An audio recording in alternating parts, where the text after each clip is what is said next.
One thing we will all agree to as parents is that our kids do not want to get out of bed once it's summertime. So that's the first thing you got to put in place. What time do they have to be out of bed?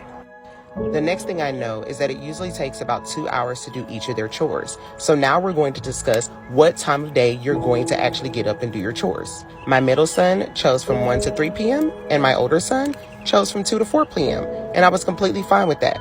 Why so late, you might ask? Because even as an adult, sometimes I don't feel like cleaning up as soon as I wake up first thing in the morning. Sometimes I just want to hang out and chill. And I'm okay with that with my boys as long as they get it done at some point during the day. I don't keep a nasty house, so it's not like the house is destroyed and they got to start over in the mornings. The next thing we talk about is their activity levels. Although I don't mind after all their chores being done, them sitting around and chilling, I absolutely don't want that to be what they do all day, every day. So we negotiated 1 hour of active time. That active time could be playing football outside. It could be going to martial arts class, football class. It could be shooting Nerf guns in the yard at each other for all I care. I even thought about going to go get some water balloons for them to throw at each other. I just want them to be active. The great thing is that my middle son has summer karate and my older son actually has football practice. So they won't be complete bums all day. But I still want them to do an hour outside of even that. Outside of those time slots, they can literally do whatever they want with their time.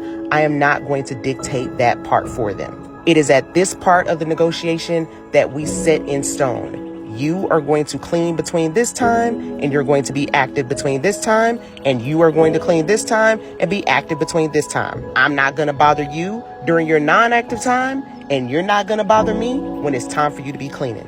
Then we agree to the agreement. Here's the thing about negotiations. When we're sitting at the table, this is the time to negotiate.